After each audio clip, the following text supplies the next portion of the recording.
यही इस दुनिया की खूबसूरती है। अगर आप सही चीजें करते हैं, चाहे जैसे भी करें, वो काम करती हैं। आप इसे रोते हुए करें, या प्यार से करें, या खुशी से करें, या नफरत से करें, या गुस्से से करें, अगर आप सही चीज करते हैं तो वो काम करेगी। यही दुनिया का तरीका है। जब तक आप सही चीजें कर रहे हैं, चाहे जैसे भी कर रहे हो, ये काम करेंगी। ऐसा नहीं है कि केवल प्रेम से करने पर ही ये काम करेंगी। नहीं, प्रेम से करने पर यह आपके लिए सुंदर होगा, बस इतना ही। वो प्रक्रिया आपके लिए अद्भुत होगी, वरना यह तकलीफ देगी, लेकिन ये फिर भी काम करेगी। अगर आप इन आम के पेड़ों को पानी दें बहुत दुखी होकर, तब भी ये काम करेगा। आम आएंगे, बस आप इसका आनंद नहीं ले पाएंगे, कोई और इसे खाएगा। अगर आप इसे बहुत खुशी और प्यार से करते हैं, तो पहले फूल पर भी आपकी नजर जाएगी और शायद आप इसे खा भी सकें, वरना शायद आप ना खा पाएं, लेकिन ये फिर भी काम करेगा। तो ये इस अस्तित्व की खूबसूरती है। जब तक आप सही चीजें कर रहे हैं, यह काम करती है। आप इसे कैसे करते हैं, यह आपके जीवन की गुणवत्ता तय करेगा। वो होगा या नहीं, इससे फर्क नहीं पड़ता, वो वैसे भी होगा। एक बार एक मुर्गी पालक किसान था। पता है, मुर्गी पालक, पोल्ट्री फार्मर। तो अपना उत्पादन बढ़ाने के लिए वो हमेशा रिसर्च करता था, और एक दिन उसने अखबार में एक लेख पढ़ा कि कैसे एक आदमी ने एक दिन में 24,000 ईंटें बनाने का रिकॉर्ड बनाया, ईंटें बनाकर। तो वो बहुत प्रेरित हुआ। उसने इस लेख को अखबार से काटा और पोल्ट्री ले जाने लगा। लोगों ने पूछा, तुम क्या करने जा रहे हो, कहां जा रहे हो? उसने कहा, मैं अपनी मुर्गियों को बताने जा रहा हूं कि कैसे इस आदमी ने एक दिन में 24,000 ईंटें बनाई। ये इस तरह से काम नहीं करता। इस तरह ये काम नहीं करता। एक आदमी ने 24,000 ईंटें बनाई। आप अपनी मुर्गियों को बताएं, वो आपके लिए 24,000 अंडे नहीं देंगी। ये इस तरह से काम नहीं करता। बस ये जानने के लिए कि ये कैसे काम करता है, दुर्भाग्य से लोग पूरी जिंदगी निकाल देते हैं और फिर भी नहीं जान पाते कि ये कैसे काम करता है।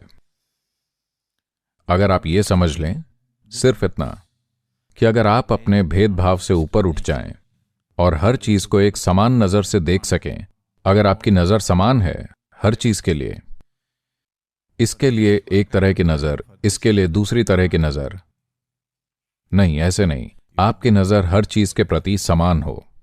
अगर आप ऐसे हैं तो अचानक आपका शरीर प्रकाश से भर जाएगा। यह काम करता है। ये एक चीज, बस ये एक चीज, अगर आप यहां होने की बजाय अपनी आध्यात्मिकता को अगर यहां तक जाने दें, अगर ये दो आंखें डूब जाएं और आप हर चीज को एक आंख से देख सकें, दो से नहीं।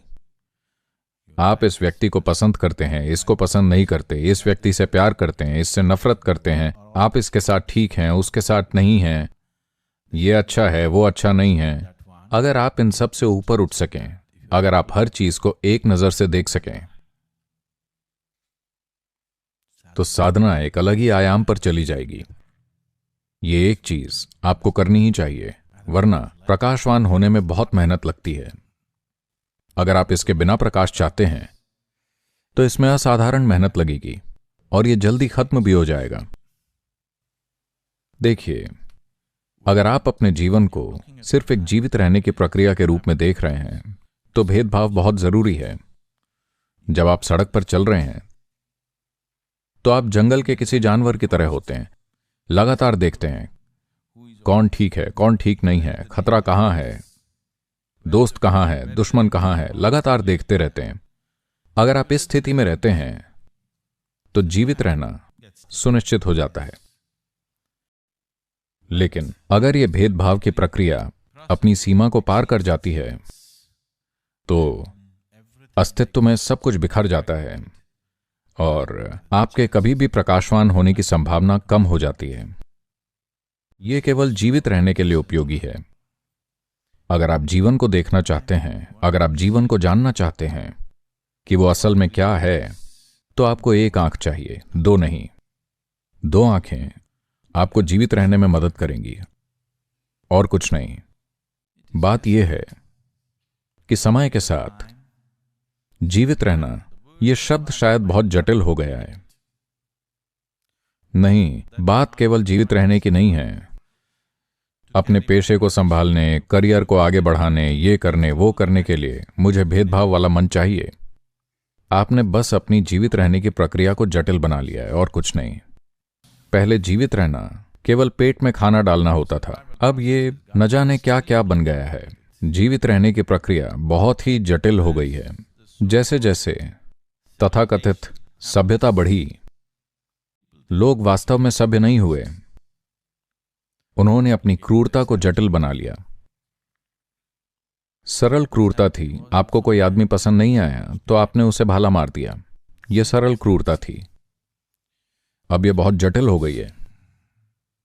अगर आपको कोई पसंद नहीं है तो आप अखबार में एक लंबा लेख लिखेंगे, उसके बारे में कुछ भी उल्लेख नहीं करेंगे, लेकिन आप उसे लाखों तरीकों से चोट पहुंचाएंगे।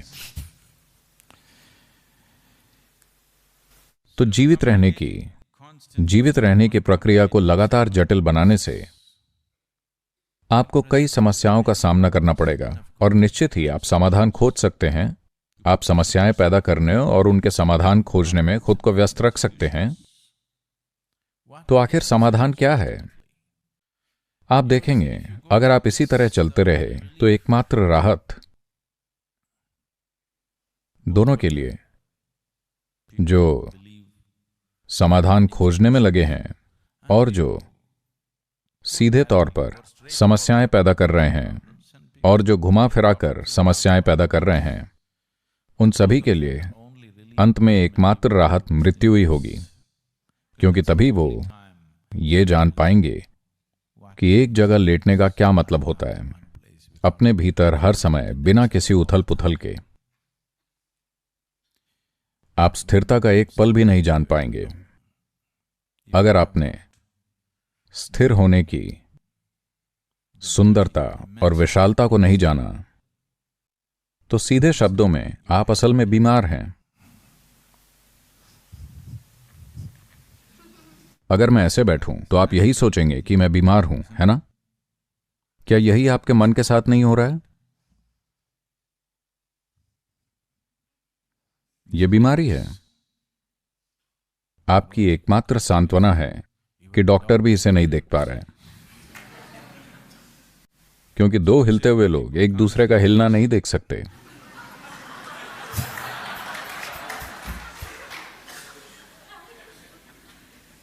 अगर आप इस जीवन को संभाल नहीं सकते तो आपको लगता है कि आपके पास इस पूरे ब्रह्मांड की या जीवन के किसी पहलू की पकड़ होगी? आपको लगता है यह संभव है?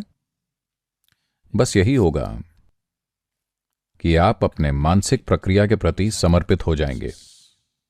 आपके मन में जो हो रहा है, आपके विचार और आपकी भावनाएं सबसे महत्वपूर्ण हो जाएंगे। जब आपके विचार और आपकी भावनाएं सबसे महत्वपूर्ण हो जाते हैं, तो सरल शब्दों में इसका मतलब यह है कि आपकी छोटी सी रचना श्रेष्ठ बन गई है। यह कहीं अधिक महत्वपूर्ण हो गई है सृष्टिकर्ता की इस शानदार रचना से। इसका यही मतलब है। ये धरती पर जीवन जीने का बहुत ही छोटा तरीका है। किसी इंसान के लिए जीने का सबसे छोटा तरीका है कि वो अपनी ही रचना में फंसा रहे।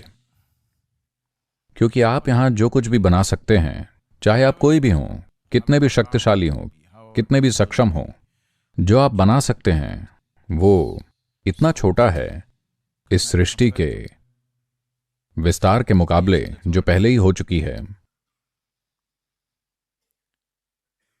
अगर आप जीवन को जानना चाहते हैं, जीवन का स्वाद चखना चाहते हैं, जीवन का रस पीना चाहते हैं, तो यह आपकी मानसिक प्रक्रियाओं से कभी नहीं होने वाला।